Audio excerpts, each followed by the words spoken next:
pagi anak Bapak semuanya. Ya, mudah-mudahan semuanya dalam keadaan sehat ya, Nak ya. Tetap semangat untuk mengikuti pembelajaran daring. Nah, kali ini kita akan mempelajari bagaimana cara menggunakan rumus fungsi matematika pada perhitungan di Microsoft Excel. Ingat ya, perhitungan dengan rumus fungsi matematika itu berbeda halnya dengan perhitungan dengan menggunakan simbol matematika. Kalau kita membahas mengenai simbol matematika, pasti kita akan membahas mengenai 1. Penambahan, 2. Pengurangan, 3. Perkalian, 4. Pembagian, dan yang terakhir 5. Pemangkatan. Ya. Nah, kali ini kita akan membahas mengenai rumus fungsi matematika. Nah, Bapak anggap mengenai operator matematika yang kemarin Bapak ajarkan sudah dipahami oleh anak-anak Bapak semuanya. Oke? Nah, di rumus fungsi matematika itu sendiri, itu banyak jenisnya. Kali ini, Bapak akan membahas mengenai ABS, atau biasa yang kita kenal dengan nama absolute. Yang kedua, mengenai round. Ya, biasa itu adalah pembulatan. Nah, kalau pembulatan round itu dibagi ke dalam dua jenis, round up maupun round down. Untuk round up, pembulatannya ke atas. Mau nominal berapapun, selalu pembulatannya ke atas. Sedangkan round down, itu pembulatannya ke bawah. Mau nominal berapapun, pembulatannya selalu ke bawah. Kemudian, yang kelima adalah SQRT, atau kepanjangan dari kata square root, yaitu pengakaran. Oke, kita akan mengupas satu persatu mengenai rumus fungsi matematika. Kali ini, Bapak hanya mengajarkan 5 dulu rumus fungsi matematika. Minggu depan, Bapak akan tambah lagi pembendaharaan rumus fungsi matematika kepada anak-anak semuanya. Oke ya, sampai sini dulu paham ya, Nak ya? Oke, kita akan membahas mengenai ABS atau angka. Nah, ABS atau biasa kita sebut dengan nama absolute, itu memiliki arti, yaitu selalu mempositifkan bilangan berapapun. Nah, jika misalkan Bapak punya angka minus 1000. Jadi kalau kita masukkan ke rumus fungsi absolut, maka 1000-nya itu akan berubah menjadi 1000. Jadi yang harusnya minus 1000 akan berubah menjadi 1000. Nah, contohnya seperti ini. Sama dengan ABS. Nah, jadi kalau kita menghitung menggunakan rumus fungsi pada Excel, ingat selalu dimulai dari tanda sama dengan. Jadi kalau nggak ada tanda sama dengan, itu sama aja dengan error ya, atau kesalahan. Jadi selalu dimulai dengan tanda sama dengan. Nah, sama dengan ABS atau absolute, buka kurung di sini rumusnya adalah angka. Berarti kita mau masukkan, terserah mau masukkan angka berapapun. Contohnya misalnya minus 1000 yang seperti yang Bapak bilang tadi. Apa sih hasil dari sama dengan ABS buka kurung minus 1000? Nah, kita lihat hasilnya adalah 1000. Seperti yang Bapak sampaikan, ABS memiliki arti menghilangkan tanda negatif atau selalu mempositifkan angka berapapun itu. Jadi bilangan yang sudah positif ya sudah, ya itu aja. Tapi kalau bilangannya negatif, dia akan mengubah negatifnya menjadi positif. Sampai situ paham ya, Nak ya? Oke, kita kasih contoh yang kedua. Ini contoh yang pertama. Tadi contoh yang pertama adalah ABS buka kurung minus 1000. Oke. Hasilnya adalah ini ya. Atau Bapak tukar posisinya sama dengan ABS buka kurung minus 1000. Hasilnya yaitu sama dengan ABS minus 1000. Oke, kita lihat hasilnya tuh 1000. Nah, bagaimana kalau misalkan yang Bapak ketikkan itu adalah ABS buka kurung 1000. Nah, negatifnya dihilangkan nih. Oke, coba kita lihat hasilnya bagaimana. Sama dengan ABS buka kurung 1000, hasilnya adalah ya, tetap 1000. Seperti yang Bapak sampaikan tadi, masih ingat enak ya? ABS itu adalah selalu menghilangkan tanda negatif pada suatu bilangan. Nah, bagaimana Pak kalau misalkan bilangannya itu terdapat di sel lain? Misalkan di sel D3. Ya, di sel D3 kita isikan minus 50 di sini. Pak, yang mau saya ambil itu adalah berapa nilai dari minus 50? Jadi sebenarnya cukup gampang. Ya, kita nggak perlu klik atau mengisikan angka minus 50. Jadi kalau angkanya itu berubah-berubah ya tergantung dari selnya. Nah, kita bisa mengisikan seperti ini. Sama dengan ABS buka kurung, nama sel aja yang kita isikan. Di sini minus 50 di D3. Jadi kita isikan D3. Oke, kita isikan D3. Hasilnya 50 ya. Bapak buat keterangan dulu. Sama dengan ABS buka kurung D3. Oke. Ada sedikit kesalahan. Nah, ini dia. Sama dengan ABS buka kurung D3 ya. D3. Oke. Nah, kita Kita lihat hasilnya tadi adalah 50. Nah, seandainya di sini Bapak ganti, jadi minus 50 Bapak ganti jadi minus 30, maka otomatis di sel B3 yang di sini ya, itu juga akan berubah secara otomatis. Artinya apa? Nilainya itu tergantung berapa sih yang ada pada sel D3. Oke, kita perhatikan. Nah, di sini juga berubah ya, 30. Nah, kalau misal Bapak isikan di sini 10, apakah nilai B3 juga berubah? Oh, ternyata berubah juga ya.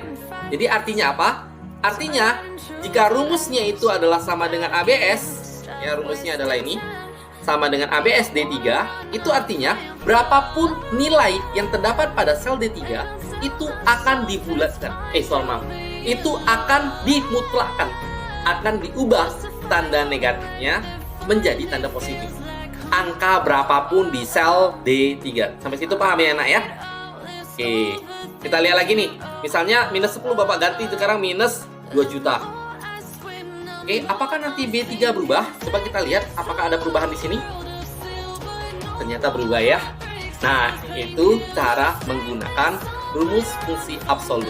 Jadi bisa kita tarik kesimpulan, angka berapapun yang terletak di dalam kurung absolut, kalau dia bernilai positif, maka tidak ada perubahan apapun. Tapi jika nilainya adalah negatif, maka terjadi perubahan. Pak, kapan saja dipakai nilai absolut? Nilai absolut itu sering digunakan jika menghitung tinggi badan. Nah, tinggi badan nggak mungkin negatif ya. Nah, namun manusia itu kan kadang bisa silap, kadang terketik negatif. Oleh karena itu, kita harus memutlakkan angka tersebut sehingga tinggi badan itu bernilai positif. Jadi, Bapak tekankan lagi, biasanya sering terjadi pada perhitungan tinggi badan. Yang kedua, perhitungan berat badan. Oke, itulah seputar absolut atau biasa kita sebut dengan nama ABS. Nah, jadi tadi kita sudah membahas ABS. Sekarang kita akan masuk ke yang kedua pada perhitungan dengan rumus fungsi matematika, yaitu rumus round. Kita hapus dulu yang di sini. Ya, seperti yang Bapak tekankan, round itu memiliki arti pembulatan. Nah, pembulatan itu dibagi ke dalam dua jenis. Nanti Bapak akan jelaskan yang mana yang namanya round up, yang mana namanya round down. Oke, itu masuk ke rumus ketiga dan rumus keempat. Nah, sebelumnya kita akan mengetahui dulu bilangan yang akan dibulatkan ke atas dan bilangan yang akan dibulatkan ke bawah. Ingat, bilangan yang akan dibulatkan ke atas jika bilangannya itu lebih besar dari angka 4. Artinya apa? Jika terdapat angka, perhatikan di sel A1, 1,2345, ya, Bapak akan melakukan pembulatan, ya, Bapak akan melakukan pembulatan 2 angka di belakang koma. Hanya boleh 2 angka di belakang koma. Otomatis 4 dan 5-nya itu kan wajib dihilangkan. Nah, perhatikan di angka 4-nya. Jika angka tersebut, ya, 1 angka setelah angka yang dihilangkan, ya, 1 angka dari angka yang dihilangkan, itu jika lebih besar dari angka 4, maka angka sebelumnya yang wajib ditambah 1. Jika enggak, maka angka sebelumnya itu wajib ditambah 0. Nah, karena Bapak ingin bulatkan menjadi 2 angka di belakang koma, maka 1,23 ini akan tetap nilainya. Kenapa? Karena angka 4 itu masih berada di cakupan antara angka 0 sampai dengan angka 4. Artinya, angka 3-nya nggak ditambah 1, masih ditambah 0. Dan karena 3 tambah 0, berarti hasilnya tetap di 3. Oke, nah bagaimana kalau misalkan Bapak ingin ambilnya 3 angka di belakang koma? 3 angka di belakang koma. Nah, cara ngerjakannya cukup gampang. Ya, jadi kalau 3 angka di belakang koma, maka hasilnya akan berubah menjadi 1,235. Kenapa 1,235? Karena angka yang dihilangkan itu adalah angka 5. Angka 5-nya itu jelas di atas angka 4. Kalau di atas angka 4, maka angka sebelum angka 5 itu wajib ditambah 1. Oke, sampai situ paham ya, nak ya? Angka sebelum angka 5 wajib ditambah 1. Nah, bagaimana kalau misalnya Bapak punya angka 156,789? Ini kita nggak usah 789, kita ubah saja jadi 129. Nah, bagaimana kalau seperti ini? Bapak hanya perlu 1 angka di belakang koma saja. Kalau 1 angka di belakang koma, maka hanya berhenti pada angka 7. Nah, yang dihilangkan adalah angka 2 dan angka 9. Perhatikan, setelah angka 7 itu adalah angka 2. angka 2 letaknya pasti lebih kecil dari angka 4. Artinya angka 7 yang sebelumnya itu wajib ditambah 0. Maka kalau 7 ditambah 0, hasilnya tetap 7. Hasilnya bakal menjadi 156,7. Oke, mengenai pembulatan paham ya nak ya? Nah, bagaimana misalkan pembulatannya itu adalah di depan koma, bukan di belakang koma. Nah, misalkan yang di belakang itu adalah angka 6. Angka 6 kan letaknya di depan koma. Kalau seperti itu, perhatikan angka 6-nya. Perhatikan angka 6-nya. Kenapa Bapak bilang perhatikan angka 6-nya? Apakah 6-nya itu lebih besar dari angka 4? Jika iya, maka angka 5-nya wajib ditambah 1, sedangkan 6-nya berubah menjadi angka 0. Hasilnya menjadi 160. Seperti itu. Berbeda ya. Berbeda pembulatan yang di belakang koma dengan pembulatan yang di depan koma. Itu berbeda sekali. Jadi kalau yang pembulatan di depan koma, maka yang diperhatikan adalah angka yang di belakang itu. Jika angka yang di belakang itu adalah lebih besar dari angka 4, maka angka sebelum angka itu wajib ditambah 1. Jika lebih besar dari 4 ya. Jika lebih kecil dari 4, maka angka sebelum angka itu wajib ditambah 0. Contoh lagi, Bapak ingin bulatkan angka 5. Perhatikan angka 5 di sini. Nah, karena angka 5 letaknya itu di depan koma, maka 5 dan 6 ini wajib dibuang. Wajib dihilangkan. Si 5 itu berada lebih besar dari angka 4. Artinya, angka di depan angka 5 ini, atau sebelum angka 5 ini, wajib ditambah 1. Jadi 1 itu ditambah 1, maka jadi 2. Sedangkan 5, 6-nya itu berubah menjadi 00. Maka jadinya adalah 200. Seperti itu. Oke. Jadi, kenapa kita membahas mengenai pembulatan? Karena rumus yang akan kita gunakan itu adalah rumus round. Nah, rumus round itu sama layaknya dengan rumus pembulatan pada matematika. Nah, sebelum kita masuk mengenai rumus round, ada yang perlu Bapak jelaskan terlebih dahulu. Misalkan gini, misalkan di sel D1 ada angka 6789,54321. Oke. Nah, acuannya seperti ini. Koma itu mewakili angka 0 atau digit pembulatan 0. Koma itu mewakili digit pembulatan 0. Sedangkan angka yang letaknya di depan koma, yaitu 6789, digit pembulatannya itu bertanda negatif. Sedangkan angka 54321 letaknya di belakang koma, digit pembulatannya bertanda positif. Ingat, Bapak tekankan sekali lagi. Angka yang letaknya di depan koma, itu digit pembulatannya adalah negatif. Sedangkan angka yang letaknya di belakang koma, digit pembulatannya adalah positif. Perhatikan lagi, angka 9 itu letaknya adalah satu angka setelah digit koma. Berarti 9 itu adalah negatif 1 karena letaknya di depan koma. Maka harus bertanda negatif. Negatif 1. Jadi 9 itu merupakan digit ke negatif 1. 8 itu digit ke negatif 2. 7 digit ke negatif 3. 6 digit ke negatif 4. Sedangkan angka 5 letaknya di belakang koma, sehingga tandanya adalah tanda positif. 5 adalah satu angka letaknya setelah angka koma, maka 5 itu digit ke positif 1. 4 itu digit ke positif 2. 3 itu digit ke positif 3. 2 itu digit ke positif 4. Dan 1 itu digit ke positif 5. Nah, ingat aturannya. Ya, karena pembulatan itu menggunakan round. Round itu menggunakan digit pembulatan. Jadi wajib diingat aturannya. Oke, kita coba saja sama dengan round. Bapak akan melakukan pembulatan angka 6789,54321. Jadi nggak perlu Bapak ketikkan lagi, Bapak cukup ketikkan angka D1, yaitu nama selnya. Kemudian Bapak lanjutkan dengan titik koma. Kemudian number digit atau digit pembulatannya. Karena yang Bapak ambil itu hanya 2 angka di belakang koma. Ingat, 2 angka di belakang koma, karena letaknya di belakang berarti positif. Karena 2 angka di belakang koma, cukup ketikkan angka 2. Tutup kurung, enter. Hasilnya adalah 6789,54. Paham ya kenapa 54 ya? Karena kan sudah dibahas sebelumnya. Oke? Nah, bagaimana kalau misalkan Bapak maunya itu hanya 1 digit angka di belakang koma? Kalau 1 digit angka di belakang koma, maka hasilnya adalah sama dengan round. Buka kurung, nama selnya yaitu D1, 1 digit angka di belakang, jadi positif 1. Enter. Hasilnya adalah 6789,5. Nah, bagaimana kalau misalkan Bapak gantinya 1 itu Bapak ganti menjadi angka 0. Apa yang terjadi? Ingat, koma itu adalah angka 0. Jadi, dengan Bapak masukkan angka 0, berarti tidak ada lagi bilangan yang desimal. Nah, hasilnya adalah 6790. Oke, kenapa bisa 90, Pak? Karena kan desimalnya itu 54321-nya dibuang. Jadi, si 5-nya itu harus dibulatkan. Ya, angka sebelum angka 5 yaitu angka 9. Si 9-nya ditambah 1. Karena 9 ditambah 1 jadilah 10. 1 dari angka 10 itu pindah ke 8, jadilah 90. Oke, sampai situ paham ya, Nak ya? Nah, bagaimana kalau hasilnya adalah sama dengan round buka kurung yang Bapak bulatkan itu adalah angka 7. Angka 7 itu kan letaknya digit ketiga dari koma.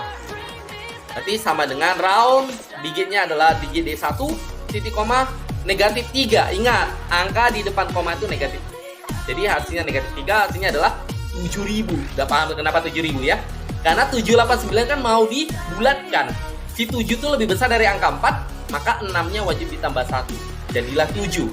Sedangkan 789-nya itu berubah menjadi angka 0, 7.000. Oke, sampai situ paham ya, Nak ya? Tadi kita sudah membahas mengenai rumus fungsi round. Nah, kali ini kita akan membahas mengenai rumus fungsi round up dan round down. Nah, perhatikan. Seperti Bapak sampaikan, round out itu artinya pembulatan ke atas. Mau angka berapapun itu, selalu dibulatkan ke atas. Jadi tidak ada lagi batasan dari 0 sampai 4, itu angka di depan ditambah 0. 5 sampai dengan 9, angka di depan ditambah 1, itu nggak ada lagi.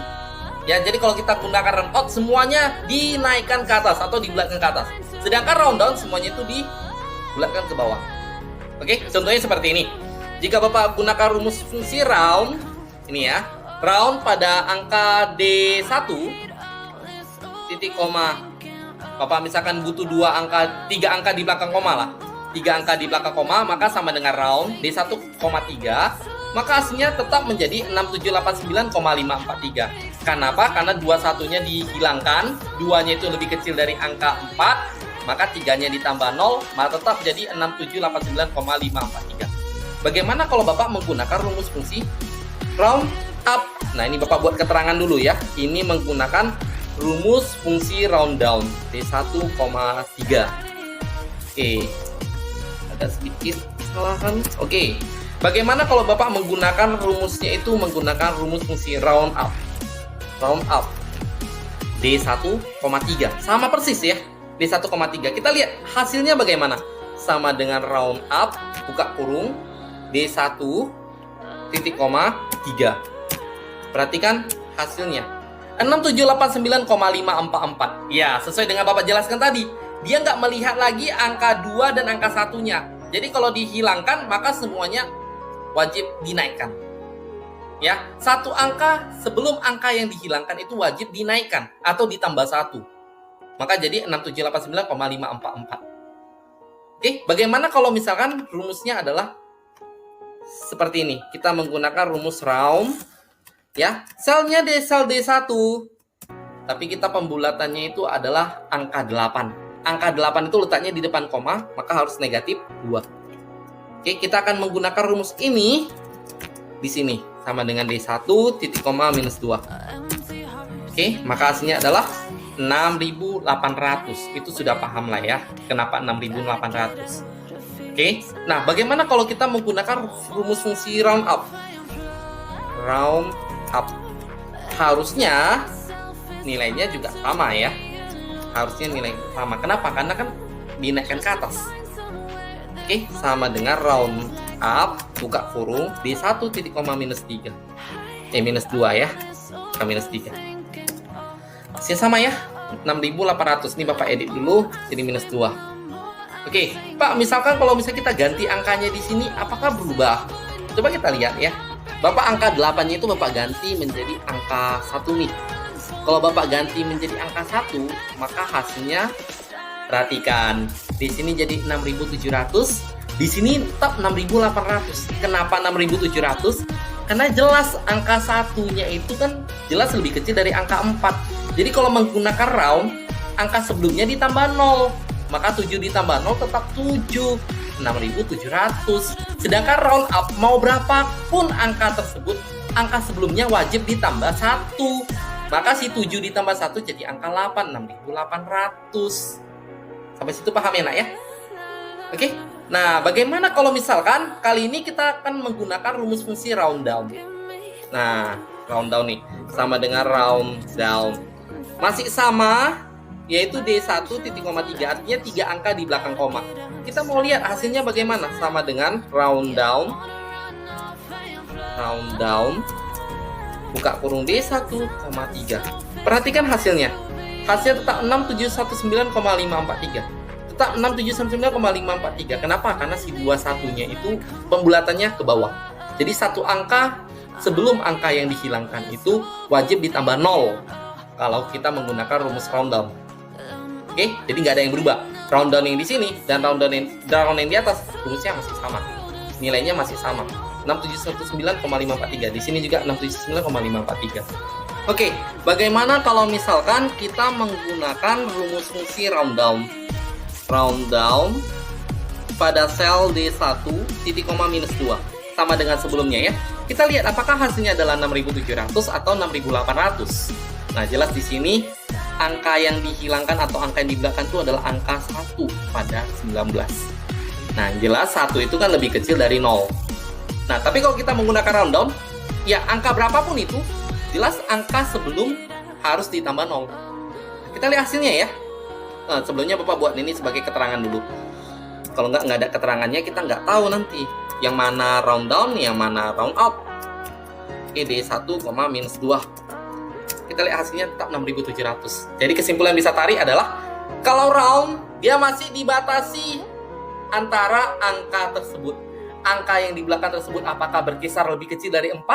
Kalau lebih kecil dari 4, maka sebelum angka yang dibelakang wajib ditambah 0. Jika lebih besar dari 4, maka sebelum angka di belakang wajib ditambah 1. Nah, sedangkan round up, mau angka berapapun, wajib angka yang sebelumnya itu ditambah 1. Berapapun itu, wajib angka sebelumnya ditambah 1. Namun kalau round down itu adalah kebalikannya. Kebalikan dari round up. Yaitu angka yang sebelum dibulatkan itu, ya ditambah 0. Tidak ada perubahan sama sekali. Hilangkan saja angkanya. Oke? Sampai situ paham ya nak ya? Itulah mengenai ABS, round up maupun round down. Sekarang kita akan membahas mengenai square root atau SQRT. SQRT square root atau biasa kita kenal dengan nama akar. Ya, akar pada matematika namanya akar.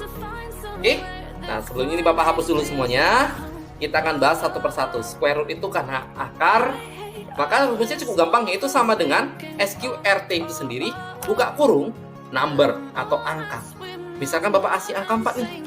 Udah jelas kalau akar 4 itu kan nilainya 2. Nah, bagaimana kalau misalkan angka tersebut letaknya sudah ada nih. Misalkan di sel D1 Bapak akarin dengan masukkan angka 25. Nah, di sini Bapak mau akarkan angka 25 yang letaknya di sel D1. Oke, Bapak klikkan dulu D1-nya. Atau Bapak isikan manual juga nggak masalah ya, D1-nya sama aja. Oke, Bapak enter, hasilnya pasti 5. Karena akar 25 kan 5. Nah, bagaimana kalau misalnya Bapak ganti ini jadi 16? Apakah nilai A2-nya juga berubah? Tentu saja. Ya, tentu saja nilainya berubah. Nah, bagaimana kalau misalkan Bapak isikan angka 1000? 1000. Minus 100. Minus 100. Ingat, akar itu tidak boleh minus. Kalau akar minus, maka hasilnya itu negatif. Hasilnya itu adalah error. Maaf sebelumnya ya. Kalau akar minus itu hasilnya adalah error. Tapi kita lihat, apakah benar hasilnya error? Benar ya. Pagar 6 tanda seru. Artinya ada kesalahan pada angka yang diakarkan tadi. Ya jelas ada kesalahan, nilainya kan minus. Tapi kalau minusnya kita hilangkan nih, minusnya kita hilangkan, jadinya positif 100. Apakah tetap hasilnya pagar 6? Oh ternyata enggak, hasilnya 10. Jadi kesimpulannya apa? Kalau square root itu, angka yang kamu isikan itu adalah angka negatif, maka muncul error. Kalau di Excel itu muncul pagar 6 tanda seru. Atau munculnya value. Nah, bedanya kalau 6 tanda seru itu artinya ada kesalahan pada angka yang kamu masukkan tadi. Jelas, tadi kan angkanya minus 100, sedangkan akar itu tidak boleh minus. Oke, sampai situ paham ya, Nak ya? Nah, itulah 5 rumus fungsi matematika yang kita pelajari hari ini. Minggu depan kita akan membahas mengenai 5 lagi rumus fungsi matematika yang lainnya. Agar apa? Agar bendahara mengenai rumus fungsi matematika pada kamu itu lumayan banyak. Dan itu rumusnya itu berbeda-beda, fungsinya berbeda-beda. Oke? Sampai situ paham ya nak ya? Nah, jika ada kata-kata Bapak yang kurang berkenan di hati anak-anak, Bapak mohon maaf dulu sebelumnya. Oke? Nah, itulah mengenai rumus fungsi matematika. Jika ada pertanyaan dari anak-anak, silakan bertanya di forum komentar pada masing-masing materi. Kenapa? Dengan kamu sering bertanya di forum komentar pada masing-masing materi, artinya kamu dinyatakan aktif dalam pembelajaran. Tentunya untuk siswa yang aktif dalam pembelajaran pasti ada hadiahnya. Apa itu? Ya, tambahan nilai. Ya, jadi semakin aktif kamu bertanya, kamu akan semakin mendapatkan tambahan nilai. Nah, mungkin sekarang kamu akan merasa itu nggak penting atau nggak butuh. Kenapa? Karena kamu belum ujian. Kalau udah ujian, kamu akan merasa itu sangat-sangat butuh. Dan kalau itu udah terjadi, maka nggak ada lagi tambahan nilai untuk kamu. Jadi sedini mungkin itu kita gunakan untuk bertanya apapun itu mengenai materi yang kita pelajari. Oke nak ya? Demikian dulu yang Bapak sampaikan. Bapak akhiri dengan mengucapkan selamat pagi.